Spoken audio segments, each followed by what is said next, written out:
עצמי יכול לצדיקים מתאים שנוינו לכל הצדיקים מתאים שנוינו לכל פת רבנו קדוש צדיק יסוד העולם נחנו ים מקום חוכמה רבנו רבי נחמן מפגס יוחנן נחמן נאמן זכותו יגננו הכל ישראל אמן. בוקר טוב à tous. Bézrat Hashem וסייעתא דשמיא, בזכות רבנו הקדוש, on va partager de la Torah ce matin, que ces paroles de Torah soient pour la réfoua shelema de Ruth Bat Sarah, de Sarah Talia Bat Efrat Myriam, de David Ben Mani, de David Chaim Ben Noah, et vous penserez tous, comme d'habitude, aux gens qui sont malades autour de vous. Ah oui, de Rabbi, de Rav. Elazar Mordechai Ben Esther Yehudit, Bézrat Hashem, une grande réfoua shelema rapide et immédiate et complète. Et Leavdil Elef Avdalim, Lilou Nishmat, David Ben Esther, Shua Ben Metsaouda, Shua Ben Metsaouda, Rahmin Ben Chava, Bézrat Hashem. Ok. Alors on commence le shiur, Bézrat Hashem, Seiata Dishmaya. On commence cette semaine un nouveau livre de la Torah, le livre de Shemot, Lilou Nishmat. Ah oui, c'est vrai, Moshe Ben Myriam. C'était Bat Frecha. C'était Bat Frecha. Bézrat Hashem. Le Ram monte haut au Gan Eden, proche d'Akadosh Baruch Hu, qu'elle se rapproche du Kisei Kavod. Amen, Kenny Ratson. Alors on a dit qu'on a commencé un nouveau livre de la Torah, Parashat Shemot. Et avec cette paracha-là commence l'exil. L'exil de Ham Israël en Égypte, la descente de Ham Israël en Égypte, l'exil dans lequel en vérité on est encore aujourd'hui. Et vous savez que la principale but de l'étude de la Torah, principale aide, c'est une aide pour tenir dans l'exil, surtout celle de Rabbeinu. Alors on va essayer, Bézrat Hashem et Seiata Dishmaya, de partager ensemble quelques enseignements. Ici on va utiliser le Sefer Esh Moharan et par la suite on va voir comment ça rentre dans les mots de Rabbi Nathan dans l'écoute à la Chod, Bézrat Hashem, comme on a l'habitude de faire. Alors on a ici dans le Esh Moharan, juste que je retrouve la keta dont je voulais vous parler. Ça c'était tout à l'heure. Voilà. Alors le Esh Moharan, c'est le livre Esh Moharan. Le feu de Rabbeinu. Esh Moharan.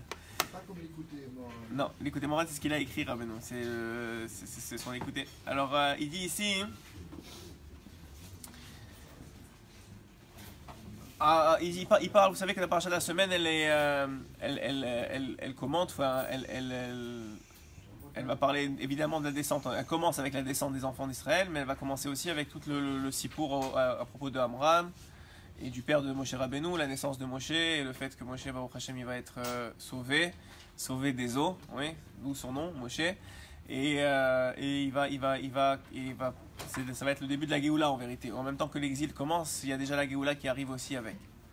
Donc il dit ici, la Gemara Omeret, la Gemara elle dit dans Masechet Sota, Daf Yud Bet, Amram Gadol Adoraya. Amram c'était le grand de la génération. Kevan chez Gazar Paro Aracha. Kol Ben Hailod Hayorat Ashlichu. Vous savez très bien, comme le rapporte la Torah et aussi les Midrashim, que Paro il avait Gazar, il avait décrété de jeter tous les enfants mâles au Nil. Amar la Shavla Noa Melim. Amad Vegeresh et Tishto. Ce qu'il a fait, par réflexe, on va dire, ou même pas par réflexe, on va voir pourquoi il a fait ça. C'est un peu le sujet aussi du cours. En tout cas, ce qu'il a fait, c'est qu'il a divorcé sa femme. Pourquoi? Pour plus avoir d'enfants, pour pas être responsable, entre guillemets, ou participer à la responsabilité de la mort des enfants mâles qui allaient inévitablement, pour la plupart, être jetés dans le Nil et donc risquer la mort, si ce n'est complètement la mort. Et comme c'était le grand de la génération, tout le monde a suivi. Jusque-là, c'est pas nouveau, vous savez tout ça, enfin j'espère. Amra lo obito, elle lui a dit sa fille, donc Myriam s'est levée, elle avait 5 ans à l'époque. Abba, kasha gezratra yoter michel shel Paro. Ton décret, il est plus grand que celui de Paro, il est plus difficile que celui de Paro. Chez Paro, lo gazar est là, ala zecharim. Les Paro, il a décrété seulement sur les mâles. Ve'ata gazarta al kol azcharim et kol anekevot. Et toi, tu as décrété sur tout le monde. À cause de toi, il n'y a ni femme ni homme. Il n'y a Ton décret il est plus grave. Le Gazarella et là-bas, lui, quand il a Gazar, quand il a décrété, c'est seulement pour ce monde-ci. Ouais. Et toi, Veata, Baolamazé ou Baolamaba, toi, ton décret, il atteint ce monde-ci et le monde futur. Pourquoi? Parce que tu ne fais pas descendre les âmes dans ce monde. Après ça, comment il meurt? C'est pas ton problème. Hachem, il décrète. La mort, c'est pas une fin en soi. Il y a quelque chose après la mort. Et c'est un tikkun. Vous savez que, mais même à partir du moment où un embryon il dépasse les 40 jours, il y a une âme qui descend, comme le Zohar le dit, il y a une âme qui descend, et même si il ne sortirait pas à la fin des 9 mois, il a fait un tikkun, c'est pas pour rien qu'il est revenu dans ce monde. C'est pas Hachem, il s'amuse pas avec le monde. Il a un plan dans le monde, comme on en parlait ce matin, il y a un plan, et même quelques mois dans le ventre d'une mère, ça s'appelle aussi être venu dans ce monde et avoir fait une partie du tikkun, si ce n'est la fin du tikkun complètement. Donc il lui dit, toi tu leur permets même pas de faire leur tikkun, ni dans ce monde-ci, ni dans le monde futur. Alors elle ajoute, Paro Racha, Safek, et en plus Paro c'est un Racha. Alors Safek mitkayemet gezerato, Safek ena mitkayemet. Il y a un doute, est-ce que oui ou non, sa gezera, son décret, il va tenir. Parce que c'est un Racha, peut-être Hachem il va l'écouter, peut-être Hachem il va pas l'écouter. Ata tzadik, toi papa tu es un tzadik. Mais c'est sûr que toi, ton décret, il va tenir. Chez Neymar, comme c'est écrit que si le tzaddik il dit, alors Hachem il va suivre la parole du tzaddik. Amad Achazir et Ishto. Et qu'est-ce qu'il a fait? Il s'est levé et il a repris sa femme. Amdou Kulam Vechezro Neshoten. Ils sont tous levés, ils ont suivi le Gedolador, au Hachem, c'est déjà un grand niveau, et ils ont repris leur femme. Amram, la femme. Comment ils vont rendre sa femme? Qui c'est qui le marie? Comment ça, qui c'est que le mari? Il a fait une roupa avec des oui, avec un rave. C'est pas parce que quoi, le Rav Kanievski ou le Gedolador ou Rabbeinu il s'est pas marié, mais il y a toujours un rave qui se marie, qui le marie. Avec des dîmes, avec tout. Ouais, il y avait trois, soit la bia, soit le shtar, soit l'argent. C'était avant Matan Torah. Ok, mais il y avait quand même, ils se sont remariés, comme ça ou comme ça, ils se sont remariés, il a repris sa femme. Il a divorcé, il l'a repris. Même avant Matan Torah, on a souvent parlé que les tzadikim, ils accomplissaient toute la Torah. C'était pas de la même façon que nous, mais ils les accomplissaient. Alors il dit à Amram, pourquoi est-ce qu'il a fait ça? Pourquoi sauf, il a réussi à... Il a pensé, ou son réflexe a été de divorcer sa femme. Et là, on va atteindre une réponse qui va apporter beaucoup d'éclaircissement sur notre vie de tous les jours, dans notre réalité qu'on appelle aussi l'exil. Amram, Nafal, il dit Amram, il est tombé où? Il est tombé Beyeush. Il est tombé en tristesse. Il est tombé en désespoir. Voilà. Le Yeush, c'est le désespoir. Berega shemagia Yeshua Gdola. Il dit, c'est un klal, sachez-le. Au moment où la Yeshua Gdola, la délivrance doit arriver, et là ici, il s'agit, c'était quoi la délivrance? C'était de faire descendre la Neshama de Moshe qui allait libérer le peuple. Chez Zegvar Gmara Galout, parce que déjà le fait que Moshe y descende, c'était le début de la Géoula. Ouais, si Bezrat Hashem très vite, quand le Mashiach va se dévoiler, ça va être déjà le début de la Géoula. Ça prend du temps selon certains avis. Le Rambam il dit que ça va prendre 1000 ans. En tout cas, il y a différents avis combien ça va prendre de temps pour finir le travail. Mais en tout cas, c'est déjà, tu entends le chauffard, tu entends la Géoula, ça y est, tout le monde sait que c'est fini. C'est une question de temps avant que ça se termine complètement. Alors il dit, chez Zegvar Gmara Galout, c'était déjà la fin de la Galout. Que chez Adam on mène à la Petach Yeshua, il faut savoir une chose. Quand toi tu sais pas, tu le sais pas, mais quand tu es à la porte de la Yeshua, à la porte de la délivrance, ou Ahmed Mamash Lifnei Yeshua, vraiment tu es là, c'est une question de temps, mais c'est même de secondes.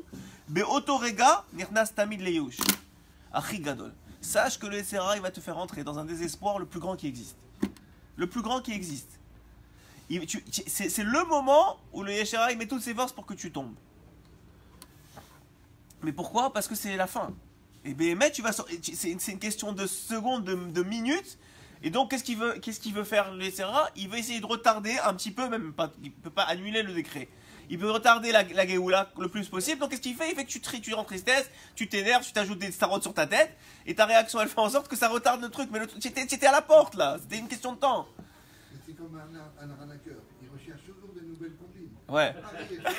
Il recherche des nouvelles Voilà, l'arnaqueur, c'est le Yetzirara. Exactement, il essaie des combines. Il essaie de retarder. Lui, il sait très bien que si la Géoula, elle vient, Moshe Rabbeinu ou même la Géoula finale, C'est lui qui va en pâtir. Donc qu'est-ce qu'il fait? Il fait ça, mais c'est vrai pour tout. Quelqu'un, il doit déménager. Quelqu'un, il a des problèmes de parnassa. Quelqu'un, un truc. Tu vois voir que juste avant, tu te rends compte après, mais juste avant que ça y est, tu trouves un nouveau business pour pouvoir faire, tu trouves une solution, tu trouves une solution pour tu trouves ta maison, tu trouves ce que tu vas venir en Israël. Juste avant, tu as décidé tout, et là ça commence les catastrophes et les histoires des familles, les trucs. Pourquoi? L'Ishoah, elle est là, elle arrive, elle est vraiment pas loin. Mais l'individu, il ne le voit pas. Alors il dit, bah, tu sais quoi, ça y est, j'en ai marre, c'est fini. Comme si le tzaddik Ador de la génération Amram, il est tombé dans ça, nous dit le Hesh Moran, vous imaginez-nous comment on est. Nous, on n'a même pas besoin de tellement pour comprendre. Lui, il a vu tellement de Yehush, il a vu tellement, il a dit, c'est fini. À quoi ça sert de faire venir des hommes dans le monde? C'est ça qu'il s'est dit à Amram. Il a dit, à quoi ça sert? Ils vont tous mourir. Même si on va tous mourir, les garçons vont mourir. Il a dit, ça y est, ça vaut pas la peine. Il a fallu une enfant avec son regard d'enfant, c'est-à-dire ça itratchout, cette innocence-là pour dire, mais t'es en train de faire pire que Paro. Qu'est-ce que t'es en train de faire? T'es en train de tuer les filles, et deux, même les garçons, que soi-disant ils seraient morts à la naissance ou quelques jours plus tard, t'es en train de leur enlever leur lamaba. Parce que s'ils descendent ici, c'est pas pour rien. Donc il a perdu toute sa émouna. Ouais. Mais c'est pas une question qu'il a perdu. Je peux pas dire qu'Abraham il a perdu sa émouna, mais en tout cas, la tristesse, même pas la tristesse, la hazvout, le désespoir dans lequel il est rentré, il a dit il n'y a pas de solution, c'est fini, il n'y a plus de solution. Donc s'il n'y a plus de solution, ben on va divorcer. Et c'est comme ça, pour chacun d'entre nous. Vous allez voir, à chaque fois que vous avez des problèmes dans la vie, à chaque fois, vous allez voir que qu'est-ce qui se passe? Vous avez l'impression que l'étau se resserre sur vous. On n'a pas de problème. Non, bon, vous n'avez pas. Mais il y en a dans le monde, ils ont des problèmes. Vous êtes à la synagogue, vous n'avez pas de problème. Hein? Alors, on va parler du divorce, justement. C'est incroyable, vous dites ça, on va parler du divorce. Vous savez, on va parler du divorce, c'est la deuxième partie du shiur. Alors, rappelez-moi si on ne parle pas, si on n'a pas le temps, mais c'est ça qu'on va parler finalement. Mais tout ça pour dire que l'individu, il doit savoir, c'est déjà un klal, il doit savoir que lorsqu'il voit qu'il y a des difficultés dans sa vie, que lorsqu'il voit il va le voir parce que tout le monde vit ça, il y a un moment où tu vois plus les choses clairement, tu as l'impression que tout ne va pas, que rien ne va comme il faut, que l'étau se resserre sur toi. Alors la réaction normale, c'est de baisser les bras, de même plus avoir la force de se lever des fois. Il y a des fois, le matin, tu n'arrives plus à te lever, tu te dis mais à quoi ça sert de se lever si c'est pour encore passer la même journée qu'hier. Mais sache que c'est d'Afka, parce que tu vis ça, que c'est la preuve que c'est bientôt la fin, que c'est bientôt la Yeshua. Il dit que chez Adam Roé, alors il dit que chez Adam Roé Yehush Nora Yored Alav. Quand un homme il voit que sur lui tombe un désespoir tellement grand, Zesiman chez Ubepetach Yeshua, c'est la preuve qu'il est à la porte de la délivrance. Ubesia Yehush, lorsqu'il est au top du désespoir, En Yehush Yoter Gadol Mizeh, il n'y en a pas plus grand que ça. Zorkim et Ayeladim Lai Or, quoi, et lui il a vu quoi? On jette les enfants dans l'eau. On a vu quelque chose comme ça dans le monde avant.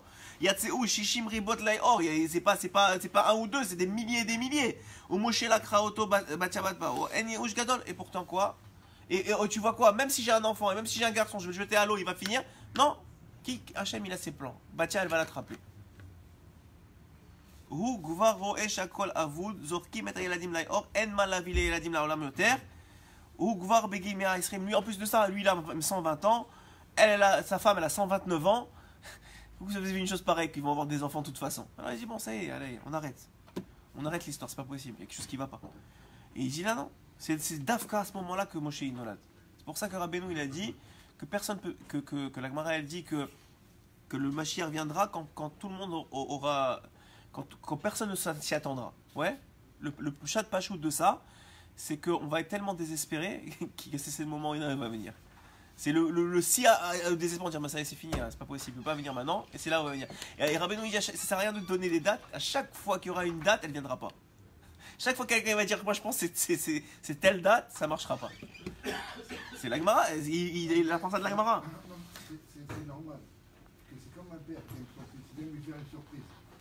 C'est pareil à Toi tu as les beaux yeux pour voir, comme la commode, tu veux voir la surprise. Comme la commode, c'est bien, tant mieux.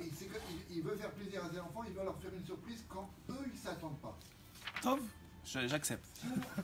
C'est gentil de voir ça comme ça, tu aimes Hachem. C'est plus une surprise. C'est vrai.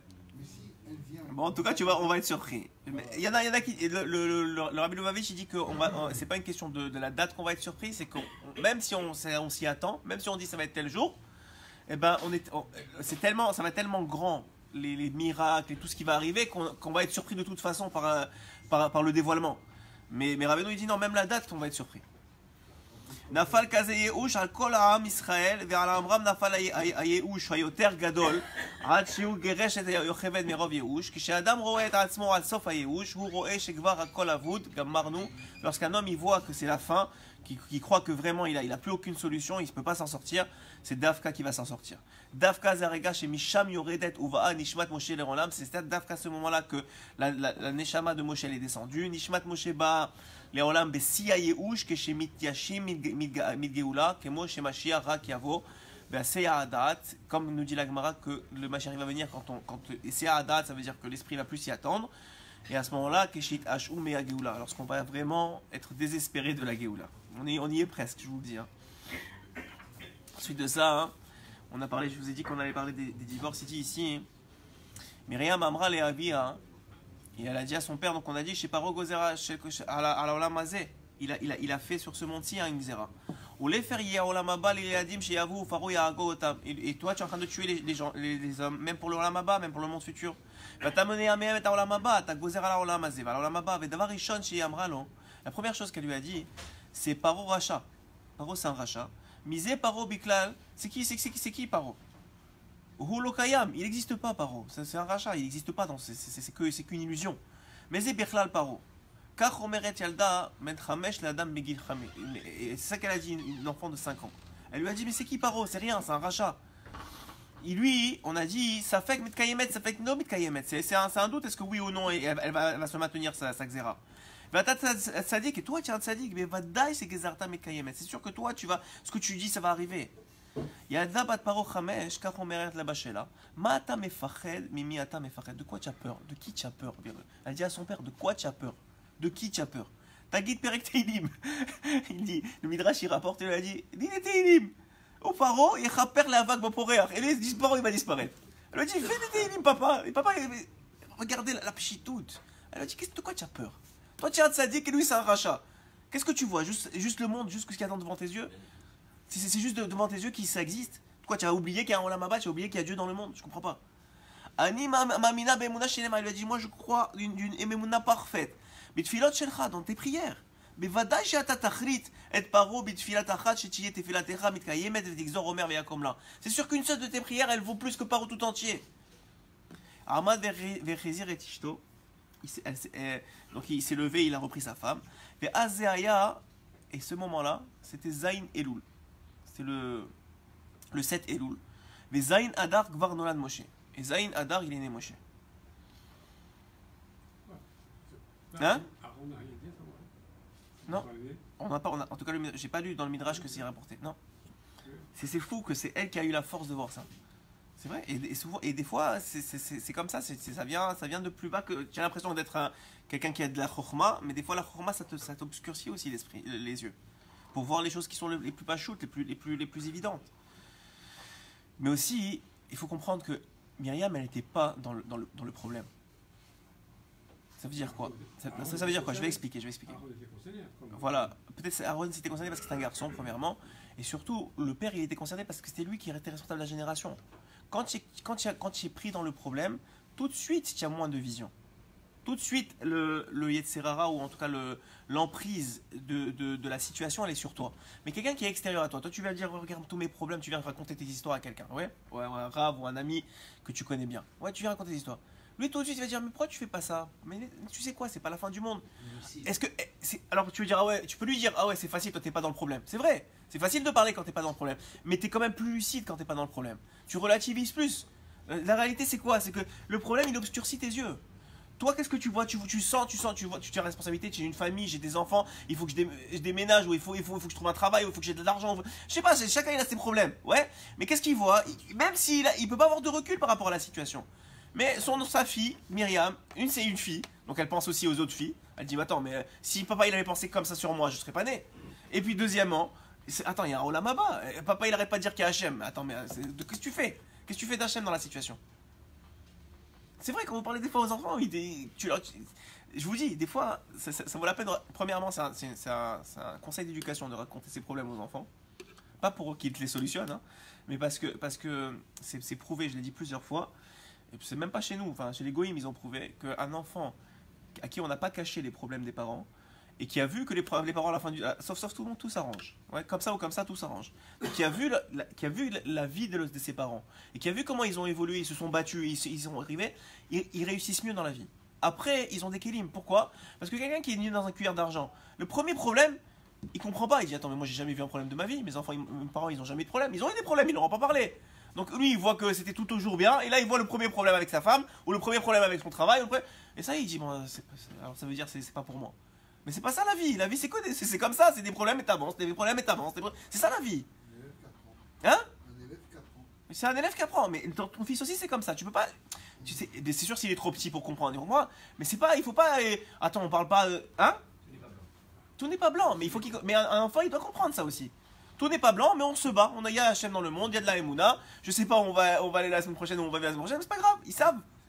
Ils savent, c'est pas grave. On va aller la Emouna. Et quand ils vont voir qu'on va trouver, que le personne va trouver l'appartement, ils vont dire ah bah tu vois, Hachem il s'occupe. Et ça grandit la Emouna. Ça grandit la Emouna. C'est comme ça que ça marche. Bébé c'est comme ça que ça marche. Alors que si tu crois que tu les préserves, mais tu préserves rien du tout. Alors, il faut, encore une fois, je le dis toujours, il ne faut pas être psychopathe et croire que tes enfants ils vont se laisser des problèmes. T'as des problèmes avec ta femme ou ton mari, ça il ne faut pas en parler aux enfants. Parce que, en tout cas, pas de façon, pas crier ou pas critiquer, parce que ils ne sont pas responsables. C'est pas une question de les rendre responsables parce que toi tu n'arrives pas à supporter tes problèmes. Mais les inclure dans la situation, c'est important. Il faut qu'ils sachent que la vie, c'est pas tout blanc ou tout noir. Il y a des zones grises, il y a des situations qu'il y a à gérer. Ils doivent comprendre ça. Et Bedavka, Myriam, bon, ouais, sans lui dire, elle voyait très bien ce qui se passait. Mais elle a eu la lucidité de pouvoir donner un conseil qui était d'ailleurs, c'est elle qui a amené la Géoula finalement. Parce que si Moshe ne descendait pas à ce moment-là, il n'y aurait pas eu de Géoula. Alors il dit, Ramad ve'azer edishto, ve'az ze, ça c'était on a dit Zayin Elul, qui az aya churban bechol habatim.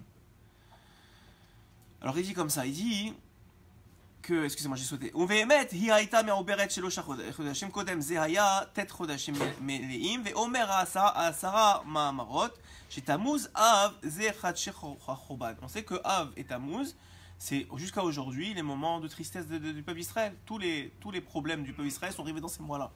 En particulier le Chorban Bet Hamikdash, etc. C'est des moments de Chorban.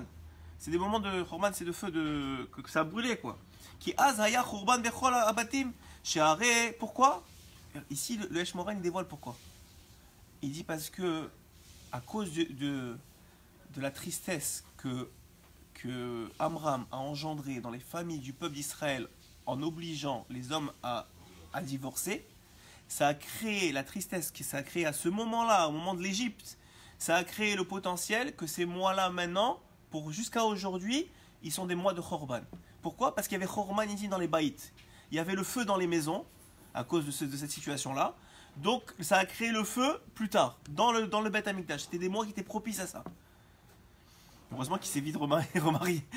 Chez Area Katouv, chez Adam et Garash et Tishto, il dit, c'est écrit, et d'ailleurs Rabbeinu il a dit, et je vous le dis, Rabbeinu il a dit à ses élèves, il faut être prêt à beaucoup souffrir pour ne pas divorcer.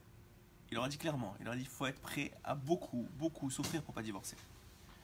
Chez Area Katouv, chez Adam et Garash et Tishto, Hamizbeach, bon, c'est pas bon Hachem, il y a des gens très bien, et il y a des familles, il y a du shalom entre les familles, c'est pas tout le monde qui est comme ça, mais je vous dis qu'il faut être prêt, surtout dans la génération, à beaucoup souffrir pour ne pas divorcer. Pourquoi? Chez Rekatouf, que chez Adam et Garash Dishto, c'est écrit que quand un homme il divorce sa femme, Hamizbeach Moed Alav de Marot, le temple il pleure. Chez Isha Midgaresh et Kola, Holer Misof Haolam vers Al-Sofo, quand une femme elle divorce, il y a une voix qui sort dans le ciel qui crie d'une partie du monde à l'autre. Nous on n'écoute pas, mais chaque fois qu'il y a un divorce, ça crie d'une partie du monde à l'autre. Chez Losha Kolam Holer Misof Haolam Asofo, il y a trois voix qui font ça, et Echad Mehem c'est celle de la femme divorcée. Echad Mishlosha Elu c'est Isha Shemit Gareshet. Chez Isha Kola Holer Misof Haolam Asofo, d'une partie du monde à l'autre. En tout cas dans les mondes supérieurs, et c'est tellement dur dans les mondes supérieurs, parce qu'une femme en vérité, même si elle fait semblant n'importe qui divorce, c'est une destruction intérieure qui est inimaginable. Chez Zé, Mezazea et Kol Haolam, ça bouge tout le monde entier. Adam Midgaresh Azou Mezazea et Kol Haolam, Az Kol Am Israël Gershu Az Adayom Haolam, Mezazea Misé. Parce qu'à l'époque, tout Am Israël a divorcé, jusqu'à aujourd'hui, tout le monde il bouge à cause de ça. Il est Mezazea. Comment on dit Mezazea en français? Agité, ouais, il est agité à cause de ça.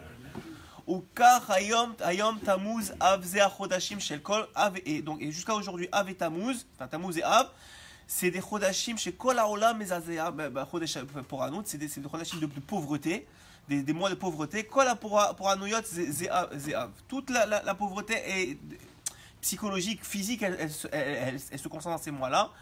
Milchemet Haolam Arishona, Haïta Be'av, il dit que la première guerre mondiale a commencé en Av, mais Tisha Be'av. C'était Tisha B'Av, ça commençait vers Eskemim, les Milchemet Haolam, Ashnia, et même l'accord que la deuxième guerre mondiale elle allait débuter, c'est aussi arrivé en Av. Je ne sais pas si il ne spécifie pas si c'est vraiment dans ce monde-ci ou si dans le monde en supérieur, on a décidé que c'était à ce moment-là que la deuxième guerre mondiale devait débuter. Amilchama Atzma, Pirsa Be'elul. Il dit que la Milchama, la guerre, elle a commencé en Elul en vérité. Aval Kol HaTochniot, tout a commencé Bechodesh Av. Betisha Be'av Haya Gerush Sfarada, la galoute de Sfarad, de l'acquisition, elle a commencé en Av. Betisha Be'av Haya Gamken, Haya Arbe Asonot, il y a eu plein de façon, dans des petites villes, à chaque fois qu'arrivait Av, il y avait des problèmes. Et tout ça, il dit, c'est à cause des femmes qui ont crié au moment qui ont crié de l'intérieur, peut-être qu'elles n'ont pas crié physiquement, mais de la tristesse des femmes qui ont été divorcées au moment de l'Égypte, au moment où Amram il a divorcé sa femme. Un misbéar molid alav dmaot, encore une fois, le misbéar il pleure. Isha zekmo misbéar, la femme elle est comme un misbéar, elle est comme un temple. Mais la mazéa kol biglal gava. Et tout ça pourquoi? Il dit une personne, pourquoi elle divorce? Parce qu'elle a trop de gava, elle a trop d'orgueil. Je ne vais pas dire que c'est facile, hein, surtout dans notre génération. Alors je vais expliquer. Adam, lo yodea sheyesh koach shel tfila. Un homme, il sait pas c'est quoi le pouvoir de la prière. Je vais raconter une histoire rapide.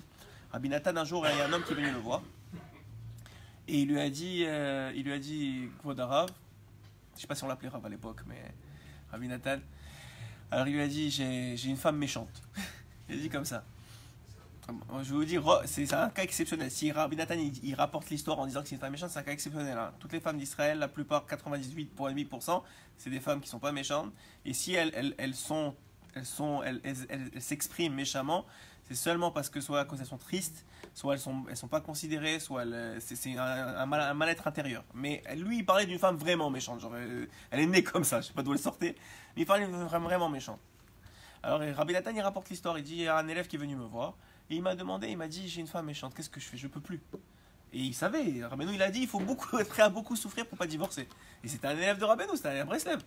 Alors il dit, qu'est-ce qu'il y a? Rabbeinu il dit qu'il faut pas divorcer, mais moi j'en peux plus. Il lui a dit, bah quoi, c'est pas difficile. Tout ce que tu fais, 40 jours, tu prends une demi-heure pendant 40 jours, et tu pries à Hachem qu'il rende ta femme gentille. C'est tout ce que tu as à faire. Il a dit, ouais, vraiment? Il a dit, c'est tout, c'est pas difficile. Il lui a dit 40 jours, et chaque jour, tu fais comme Moshe Rabbeinu, qui a prié 515 prières, tu trouves un argument différent. Tu dis, Hachem, j'ai besoin d'une femme gentille pour mes enfants. J'ai une femme gentille parce que j'ai besoin c'est la source de la pardassa. J'ai besoin d'une femme gentille parce que je veux grandir en Torah. Tout ce que tu veux. Et comme ça, tu pries 40 jours. Il est revenu 40 jours après, il a dit, c'est plus la même femme. Je comprends pas. C'est plus la même femme. Quoi, c'était juste ça qu'il fallait? Alors lui, il dit ici la même chose. Il dit, l'individu, il sait pas c'est quoi le pouvoir de la prière. Il croit qu'une situation, elle est figée. Il est devant un problème, il croit que ce problème, c'est pour l'éternité. Mais le problème, il n'est pas pour l'éternité. Le problème, il vient justement pour que tu te remettes à Dieu, pour que tu grandisses dans les Mouna. Hein? Il y a toujours des solutions. Et Hachem, il envoie la solution avant le problème. Juste toi, tu ne la vois pas, la solution. Tu ne l'as pas encore. Et ça fait partie du problème. C'est ça le principal problème, c'est qu'il n'y a pas la solution. Parce que si, quand on présente le problème, on te donne la solution, c'est fini, il n'y a plus de problème. Tu te dis, même si je dois... Donc il dit ici... Alors, il y a deux choses qu'on a à apprendre de cette histoire-là de Rabbi Nathan. Un, le pouvoir de la prière, mais pas n'importe quelle prière. Il y a deux choses dans la prière qui est important. Rabbi Menno, il rapporte dans les côtés Moran. Deux aspects de la prière. Un, c'est la kavana, la force. Et quand quelqu'un il souffre, La Torah nous dit que c'est bien que vous demandez des prières à des autres personnes, qu'on prie pour vous, mais celui qui souffre, la porte de la prière, elle est explosée. Et la Gemara a dit il y a une seule porte de prière qui n'est pas fermée, c'est celle des Demarot, celle des pleurs. Ouais, donc ça veut dire que s'il pleure, c'est qu'il souffre, a priori. Donc quelqu'un qui souffre, sa prière, elle monte beaucoup plus que n'importe qui d'autre. Donc un, c'est la kavana de la prière, et deux, c'est la répétition, comment on appelle ça, l'assistance. Un homme, il dit au bout de 4 jours, il ne reçoit pas ce qu'il a prié, il dit bon, c'est pas, ça veut dire que Hachem ne veut pas. Mais, Non, ça veut dire que ça ne veut pas, c'est juste que tu n'as pas assez prié, c'est tout. mais si tu pries, tu pleures pour quelqu'un, c'est pas pour toi que tu pleures, mais tu pleures pour lui. Non, mais ça dépend. Alors, si tu pleures, ça veut dire que tu as touché par la situation, vraiment. Ça veut dire que soit c'est quelqu'un de proche de toi, et donc à ce moment-là, toi aussi tu es touché, tu pleures pour toi. Ça veut dire quelqu'un qui pleure, qui a cette capacité-là de pleurer pour quelqu'un d'autre, c'est soit qu'il est touché vraiment de proche, sa femme, un enfant, un mari, quelqu'un qui est vraiment proche à la situation, soit Béhémet qu'il a un cœur extraordinaire, comme les grandes sadikim de chaque génération, que pour chaque Béné Israël, ils sont capables de pleurer, parce que c'est comme si ça leur arrivait à eux. Mais ça prend des âmes extrêmement importantes. Qui est capable de pleurer même La plupart des gens, ils sont même pas capables de pleurer pour eux-mêmes. Pour eux-mêmes, il n'y a pas des pleurs qui sortent. Tu vois des gens, ils te disent, je suis pas capable de pleurer. Je suis dans les problèmes jusqu'au cou et ça sort pas. Je suis dans les problèmes jusqu'au cou et j'arrive pas à pleurer. C'est des caractères, ça. Ouais, aussi. C'est comme des gens, des fois, même des couples, des fois, se dire des fois je t'aime. Ils le pensent, mais ils ne le disent pas. Ils disent pas. C'est vrai, pas c'est des difficile. contraires. Non, c'est aussi un caractère, vous avez raison. Bon, alors il dit ici, Pa'am achad ba'echad le Rabbi Shmuel Shapira. Alors il a dit, on avait dit que toute la raison pour laquelle un homme il divorce, c'est à cause de la gava, c'est à cause de l'orgueil. Alors j'ai pas dit que c'était facile, vous allez voir à quel point c'est pas facile, mais en tout cas c'est ça la raison. Pa'am achad ba'echad le Rabbi Shmuel. Rabbi Shmuel Shapira, c'était un très très grand chassid des dernières générations. Il est parti seulement il n'y a pas très longtemps. Et c'était un très grand chassid Breslev, un très grand tzaddik. Chez Urotse Lidgaresh Mishto, et il voulait se divorcer de sa femme. Rabbi Shmuel Amarlo, Rabbi Shmuel lui a dit Ata minsa becheder shel Rabbeinu. Ici tu t'appelles Breslev, donc tu penses que tu es dans le cheder de Rabbeinu, tu es dans le camp de Rabbeinu. Po melamdim leorid et tarosh. Ici on t'apprend à te baisser la tête. Breslev, Zerak leorid et tarosh. Si tu t'appelles un Breslev, tu dis que tu es un élève de Rabbeinu, baisse la tête. Sinon tu n'es pas un élève de Rabbeinu. Atabat le Breslev, toi tu es venu chez Breslev, Arshav atatsorich la lechet kol yom aimarosh le mata. Tu baisses la tête. Abat tsorek imat tsoreket aisha tsoreket, celui qui crie sur toi, toi tu baisses la tête. Toi tu baisses la tête. C'est à quel point un homme il doit être capable de. Il faut baisser la tête. Oui. Non mais là c'est une histoire. Ça veut dire Rabbi Shmuel il disait à cet élève-là, il disait toi tu es venu soi-disant chez Breslev, toi tu es venu chez Rabbeinu et tu étudies ses livres, etc. Et ben, sache que si tu veux t'appeler comme ça, si tu veux vraiment être un élève à lui, la première chose à faire c'est baisser la tête. C'est baisser la tête. Alors qu'est-ce qu'il voulait lui dire? Il voulait dire que c'est pas. Pourquoi tu veux divorcer? Parce que tu veux pas baisser la tête. C'est pour ça que tu divorces. Parce que tu veux pas baisser la tête. Parce que tu penses que quoi? Tu penses que. Pourquoi tu veux pas baisser la tête? Parce que tu penses que c'est ta femme qui fait tout ça. Mais sauf c'est pas ta femme. Encore une fois, on a vu que la prière elle change tout. Donc ça veut dire que c'est quoi? Qui a fait que cette femme-là de l'élève de Rabbi Nathan, elle était tellement méchante jusqu'à maintenant? C'est Hachem. Pourquoi? Soit parce qu'il voulait qu'il prie, soit parce qu'il voulait ne baisser pas la tête, soit parce que ce que tu veux. Mais le problème, il n'est jamais avec l'autre. C'est fou à dire. Hein. Moi, c'est très difficile à gérer quand tu as des vrais problèmes de couple. Moi, je vois des gens qui viennent me voir ou quoi. Ou des problèmes de business entre gens. Il y a des gens qui te prennent pour des frayeurs. Genre. C'est des gens qui veulent t'avoir, qui essaient de t'arnaquer. Et tu te dis, attends, même ça, il faut que je baisse la tête. Donc, c'est sûr que tu peux pas te faire arnaquer, etc. Mais il y a, en tout cas, avec ta femme, c'est un klal qu'il faut apprendre à baisser la tête. Et que c'est Dafka pour ça. Hein, c'est ça qu'on apprend d'ici, c'est que c'est Dafka pour ça qu'elle se lève contre toi. C'est Dafka, c'est pour que tu apprennes à baisser la tête. Parce que, en vérité, Rabbeinu, il nous apprend une chose incroyable. Il dit que, sauf, et vous le savez très bien, que ce monde-ci ne vaut rien. On n'est pas là pour ce monde-ci, on est là pour le monde futur. Et qu'est-ce qui fait qui va diminuer la souffrance du Triat Hametim, qui va diminuer la souffrance de la mort? C'est un homme qui s'est rendu comme poussière dans ce monde-ci. Plus tu es poussière dans ce monde-ci, plus la istaklout, la séparation de ton corps à ton âme va être facile. Et plus tu vas avoir une bonne place dans l'Olam Haba. C'est fou à dire, mais vous voyez, moi j'ai connu un en particulier, un très très très grand sadique, mais je sais même pas si c'est descriptible, mais il écoutait, on lui disait asseyez-vous là, il s'assoit là. On lui disait non, asseyez-vous là, il s'assoit là. On dirait qu'il n'existait pas. Non, mais ça veut dire, je vous dis, j'ai vu des choses, mais je ne veux pas dire le nom parce que. Mais j'ai vu des choses de lui, mais n'importe qui lui parlait, il écoutait et il faisait. Et bon, bien sûr, c'est un grand. Pas un grand Torah, la Torah par cœur. C'est des choses qui existent presque plus de nos jours. Toute la Torah par cœur. Il t'ouvrait un livre, il est toujours vivant. Il te parlait d'une chose, il dit Maseret Sota, je sais pas quoi, ramène-moi une Maseret Sota, il ouvrait elle tombait sur la page. De la page dont il parlait. Un jour, je lui ai ramené un livre avec la traduction, vous savez, les Gmarot, mais pas les Gmarot tout hébreu. Gmarot hébreu et français. Il a quand même ouvert la page à la bonne page. J'ai tombé de ma chaise ce jour-là. J'ai dit quoi, vraiment, c'est possible, un truc pareil? Il habite où? Après on parlera. Mais tout ça pour dire quoi? Que les sadiques aujourd'hui ils habitent en Israël. C'est pas de ce niveau-là, je crois pas que tu peux trouver en Roslaret. Et plus aujourd'hui. Et donc pour dire quoi? Pour dire qu'il y a un lien comme ça d'apprendre de la vie qu'il faut baisser la tête. Alors il faut pas se faire voler, il faut pas se faire tricher, je comprends. Mais de toute façon ta femme c'est ta femme, qu'est-ce qu'elle va te faire? Elle va pas te voler, elle va pas te tricher, c'est ta femme. Ouais, donc on parle pas de là on parle de ta femme. Donc si c'est ta femme, c'est fou à dire, mais c'est comme ça, c'est ça le but de la Hachem. Et mol baou les shidoch etzlenu babait. Il a dit, il rapporte ici le Hashmoran hier il y a quelqu'un qui est venu pour faire un shidour chez lui. Shalti et abachour sipurim. Je lui ai demandé, la première chose que j'ai demandé pour savoir si c'était un bon shidour, j'ai demandé au bachour, j'ai demandé aux jeunes des histoires de sa maison, comment c'était sa maison, comment son père et sa mère ils agissaient. Alors il lui répond, oui, Tril et sa père, il m'a commencé à me raconter, à la baït chez Lahem, chez Abba, mais Ima, que son père et sa mère, comment ils se comportaient, que chez Ima Matrila Nitzrok, quand sa mère a commencé à être triste ou à s'énerver, son père il baissait la tête et il souriait. Il lui a dit ça, si tu as appris ça dans ta maison, je te donnerai même ma fille. Comme ça il lui a dit. Il lui a dit même ma fille je te la donne. Ça veut dire quoi? Et c'est pas facile. Et c'est un travail de chaque instant. Et mettre surtout dans notre génération. Et surtout aujourd'hui dans la galoute où on est le sauf à galoute, on est aussi à galoute, on est dans le top de l'exil, dans le top on est vraiment à la fin. Et ça on le sait. Et même si c'est une question d'années, ça change. Par rapport à tout ce qu'on vient de passer, on a passé le rov. Le grand rov on a passé. Et donc Dafka, un homme il sait pas, un homme il comprend pas que baisser la tête, c'est pour lui-même. Ça va lui apporter à lui. Lui il croit qu'il perd dans la situation. Il croit qu'il est en train de perdre de sa dignité ou de ce truc, mais c'est pas comme ça que ça marche.